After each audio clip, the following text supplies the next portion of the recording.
Hey there everyone, and welcome back to M's Genshin Impact Adventure. Today I'm doing a discussion style video, which is actually a little unusual. I wanted to go over my clear and thought process for the new floors 11 and 12 in the version 1.5 Spiral Abyss. Maybe it'll help somebody, maybe it won't. You don't really know unless you try, so let's just go ahead and get right on into it. So, kicking things off with Floor 11. Floor 11 I found was actually relatively tame up until Chamber 3. Chamber 3 second half, you do have to fight 2 Abyss Heralds, and those can be annoying. So I really actually built these teams around that chamber, and it just so happened that the first 2 chambers were relatively easier, and the teams were able to 3-star those chambers as well, so that was really nice. I guess I'll just kick each fight with a brief strategy discussion. So here in Chamber 1, the first half, you have to defend the monolith.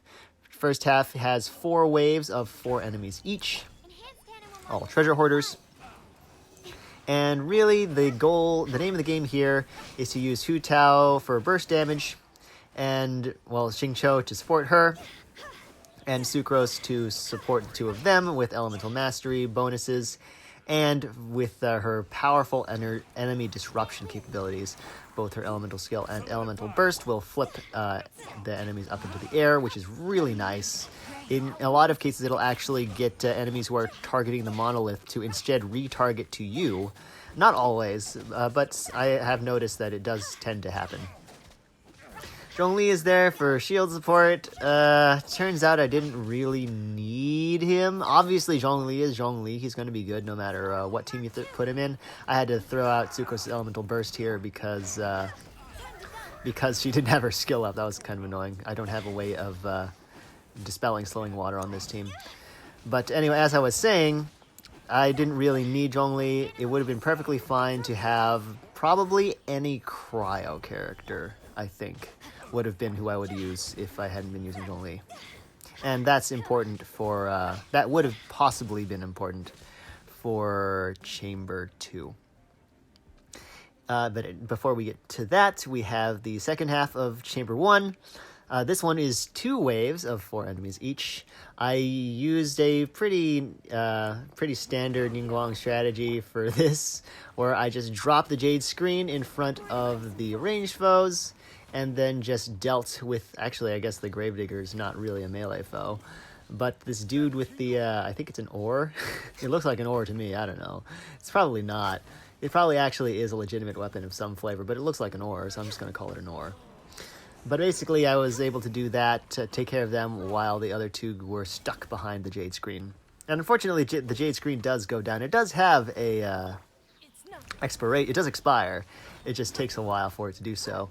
And fortunately, because I have Constellations on my Ningguang, I can use Star Shatter here to get it back up. Since I believe it's her C2 that resets the cooldown on the Jade Screen if it breaks, a maximum of once every 6 seconds, I think. So after that, you know, same deal. Unfortunately, I got Ganyu kicked in the face a couple times. But after that, basically just take out the melees and then shoot the ranged ones from behind the screen. So all in all, pretty standard, very safe. Nothing super innovative there. Next, we move into Chamber 2. Half 1 is 4 Fatui foes, 2 Electro Hammers, 1 Hydro Gunner, and 1 Animo Boxer. I kicked this off by dropping a quick Vaporize Burst with Hu Tao's Elemental Burst. That takes out the Hydro Gunner. Actually, I think the charge attack did that. But it takes out the Hydro Gunner, and it drops the Animo Boxer and drops the 2 Electro Hammers to rather low HP amounts. And it was at this point that I realized, wait a second, because I did that, now Hu Tao's very, very much alive and not at all below 50% HP. And I have Zhongli's shield up, which doesn't really help either. Fortunately, with the Electro Hammer's own shield up, it allows me to just kind of wait it out. I have plenty of time to do so. So I just waited out the Zhongli shields to go down, and eventually I just activated Hu Tao's Elemental Skill, and let her get hit a couple times after her electro shield expired. So she was able to get back below the 50% HP threshold. I guess one more thing I can discuss before this chamber ends is why I would have chosen a cryo character over Zhongli, and that's just because the cryo characters can take down the electro shield more easily, and if the Hydro Gunner did manage to get his shield up, it would have been nice to have a cryo character so I could freeze him in place. That's really it. Plus it can combo with Xingqiu for freeze comps if you really need to do that. Second half is basically the same as first half, but with a Geo Chanter instead of an Animal Boxer. Like before, I hard focused on the Hydro Gunner. Unfortunately, I wasn't actually able to stop him from putting his shield up, though I did get very close. I ended up deciding to just drop Ganyu's Burst on the guy, just to make sure I could keep him permanently frozen, especially with the Electro Hammer disruption going on. So that's a really nice thing to be able to do if you've got cryo units. I was a little apprehensive about dropping the burst, actually, just because it's really important for Chamber 3. But I decided that it would be easy enough to build up the energy, especially on a Geo Chanter, once his shield is down, because he gets stunned for a bit, and it just lets me build up a bunch of energy. I noticed that Ganyu wasn't quite at full energy for her burst, so I was just able to use Chongyun there. He's got Sacrificial Greatsword, so resetting that cooldown got a bunch of cryo energy to get her burst back up. Finally, we have Chamber 3. Chamber 3 first half consists of 2 Cryo Sisson Mages and 1 Electro Sisson Mage all at once. I kicked things off by immediately dropping Sucrose's Elemental Burst and Xingqiu's Elemental Burst. Sucrose's Elemental Burst flips them up into the air forcibly. I believe Venti's Elemental Burst won't do that. It'll pull them in, but it won't flip them up. And I really like the fact that Sucrose's Elemental Burst flips them up, because it stops them from doing anything else, like summoning their Sissons. That's just really annoying. And then, again, as with Chambers 2, I dropped a huge Vaporized Elemental Burst from Hu Tao on them to deal most of the damage, and then finished them off with Zhongli's Meteorite. Same deal here for half 2. I used Jade Screen and Star Shatter before slowing water hit, so those cooldowns were unaffected.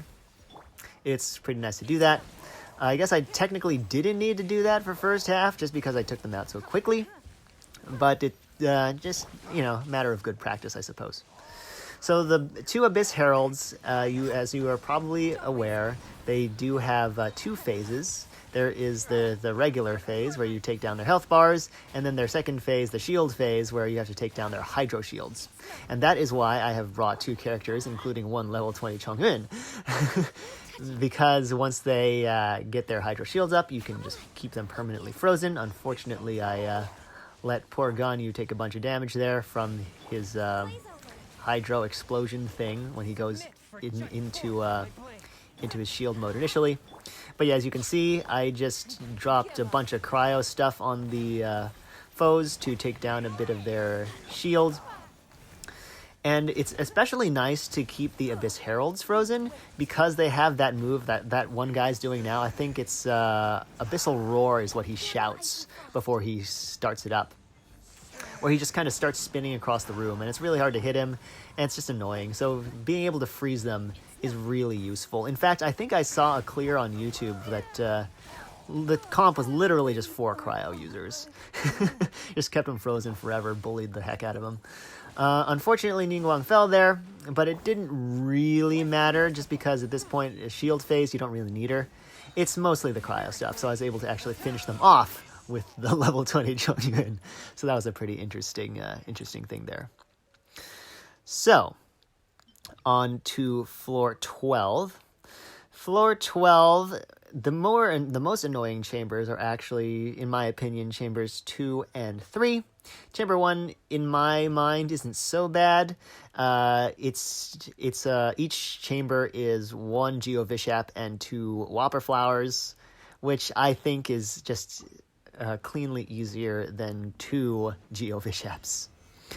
So it's kind of similarly to the setup for the last Abyss rotation. With the Geo Vishap in half 1 will energize to Electro. And the of course, you have 2 Pyro Whopper Flowers, so they're Pyro, replacing the Geo Bishop that energizes to Pyro, and those can overload you if you are not careful. So I aimed to avoid that. I brought the Whopper Flowers low. That was one of the more annoying features of this chamber, is trying to get the enemies together so you can hit them all at once, but we managed. And at this point, it's just cleaning up the Geo Bishop. With Zhongli's shield, that's really not too much of a problem. Especially, I'm running, I actually did get a Tenacity of the Millilith set for him. So the shield strength on these characters is now quite good. And I can just focus on hitting the enemy without worrying too much about having to dodge them. Half 2, just kind of similar to the previous Chamber 12 half 2, or Chamber 1 half 2 rather. The Bishop is accompanied by Cryo Whopper Flowers, and he himself energizes to Hydro. I'm assuming it's gender, my bad. So I focused on the Whopper Flowers just because I didn't want to get freeze locked. Getting freeze locked is really annoying. And I don't know, there's not really a whole lot to say about this. Once that Bishop energizes to Hydro, things are just going to become a whole lot easier because Hu Tao just vaporizes into death. And he can also be frozen, which comes into play with Diona. Another interesting thing with the Sucrose there that you just saw is she can disrupt, or I don't know if the Animo took down the shield or if it just kind of flipped him out of it, but it was able to stop him from charging up his I don't know, I'm just going to call it a cryo cannon move, because that's what it looks like to me.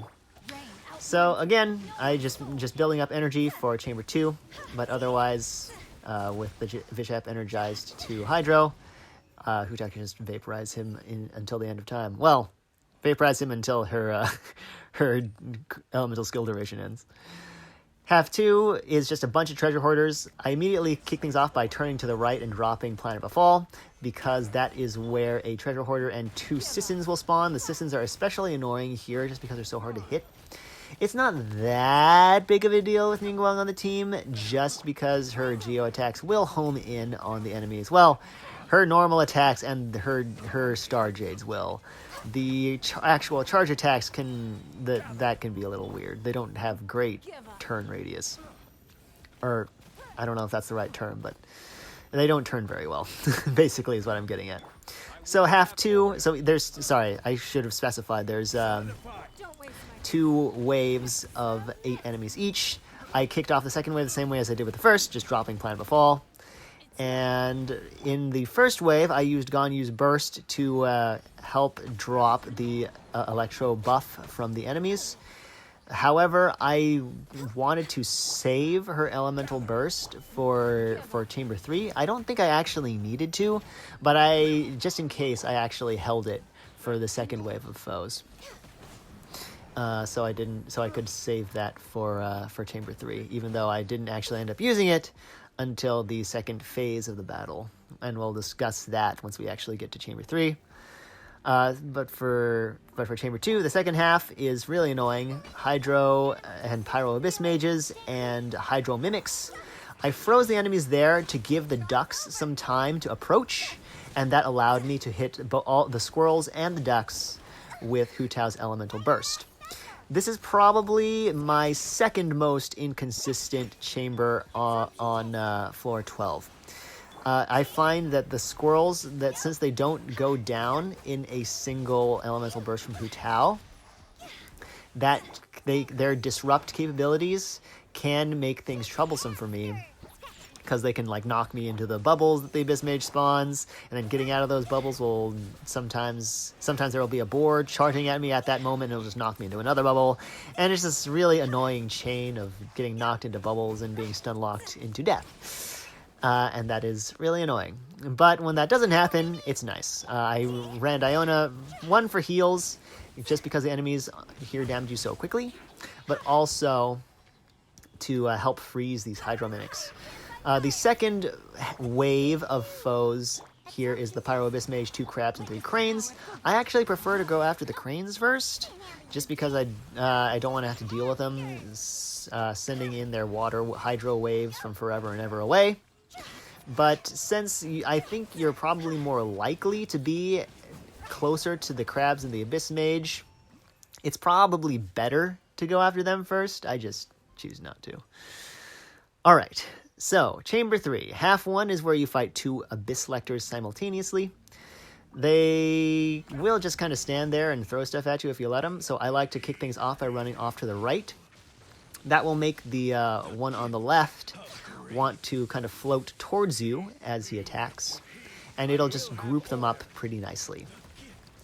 So one thing I will note is that the Abyss Lectors can be staggered if they're not actively trying to hit you with something. So that's one thing to note here. Also, Ningguang's Jade Screen will block their oh gosh, this attack that one of them's doing now, the one where he says "Abyssal light shine forth" or whatever the heck it is. So that's a very nice thing to do.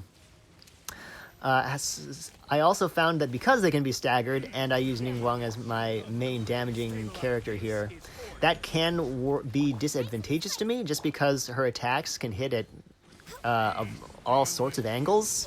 And so when they do stagger, they sometimes stagger away from each other. That's the most inconsistent thing I've found about my performance in this particular chamber.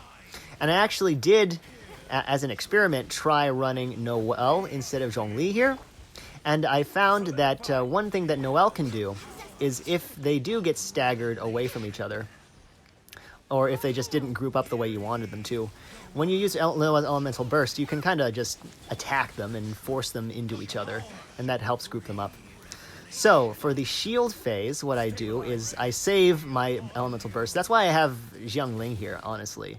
Just because her Pyro Nano lasts for a freaking long time. And of course, so does Ganya's Elemental Burst. And that allows me to take down the shields of the Abyss Lectors with maximum speed, so I can have as much time as possible for the second half. Of course, it's 8 minutes and I think it was like 16 or so seconds. Not a whole lot of time, but it's better than nothing. So for half 2, I kicked things off by targeting into the Cryo Sisson Mage. I really want to stop her from summoning her Sissons, because summoning the Sissons means that she can put up a shield, and putting up a shield means I have to kill the Sissons, and killing the Sissons is really annoying. So I just don't want to have to deal with that.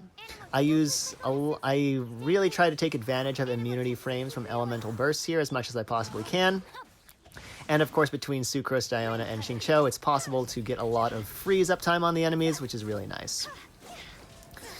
Gosh. I guess another source of inconsistency here is sometimes if I'm not being careful enough about it, I'll run out of stamina and then poor Hu Tao will die. I guess Hu Tao's really the only one who needs to not die. Everyone else is just kind of nice. And here I was able to finish things off with one last Elemental Burst.